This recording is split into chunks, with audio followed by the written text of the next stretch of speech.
শ্রোতা, আজকে ক্রিকেট খেলায় দেখলাম যে ক্রিকেটার সাকিব আল হাসান যে কাজটা করছে তার একটা ভীষণ ভক্তর সাথে, আমার দেখে খুব খারাপ লাগছে।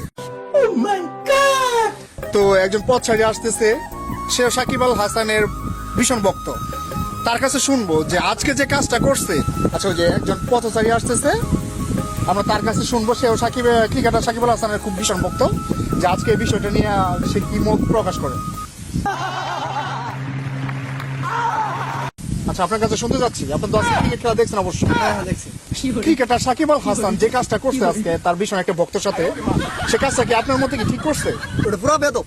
तेरा बाप यहाँ छोड़कर गया था कि तेरी माँ? একদম বেদব। কারণ বেদব না থাকলে একজন নামি দামি একটা খেলোয়াড় সে যদি ভক্তের সাথে এরকম করতে পারে, তাহলে আপনারা আমার সাধারণ মানুষের সেটা কোনো মূল্য দিতেছে না। ঠিক আছে, বিষয়টা হচ্ছে এরকম। আমি কিন্তু তার ভীষণ একটা ভক্ত ছিলাম। আজকে যে ধরনের ব্যবহারটা আমি দেখছি তার কাছ থেকে, কিন্তু আমি কোনো সময় তার কাছে আপাতত এটা আশা করিনি, কখনো এটা আমি আশা করি নাই। আসলে আজ থেকে তার প্রতি আমার একটা যে আসক্তি ছিল, তার একটা ভালোবাসা ছিল, এই ভালোবাসাটা আর থাকবে না। আপনি মুস্তাফিজের কথা বলেন, মুস্তাফিজের আমার ফেভারিট প্লেয়ার, এখন বর্তমানে ফেভারিট আইপিএল কে পাচ্ছে ইন্ডিয়া, যা এত বড় নামি দামি একটা আইপিএল,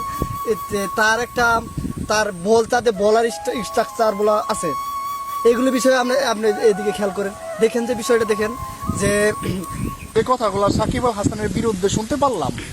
আপনি কি কি ক্রিকেটার সাকিব আল হাসানকে আপনার খারাপ মনে হয়? দূর মিয়ার সাকিব থানার বললেন না, এরকম মানুষের এই কাজ কোনো সময় আমি আর কাছে এটা ধারণা করিনি। কেন ধারণা করিনি?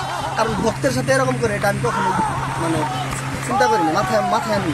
আপনি তার কথা বাদ দিয়ে অন্য যে নতুন ভালো ভালো প্লেয়ারগুলো আসতেছে তাদের ব্যবহারগুলো আপনি দেখেন। যেমন আমাদের সাবেক প্লেয়ার আশরাফুল কিরকম ব্যবহার ছিল, আমাদের ময়মনসিংহের মাহমুদুল্লাহ রিয়াদ কিরকম ব্যবহার। না, এখন তো সাকিব আল হাসান যে আমি জানি যে সে অলরাউন্ডার, তার কাছে এই ধরনের কাজ আসলে মেনে নেওয়া যায় না, খুব কষ্টকর।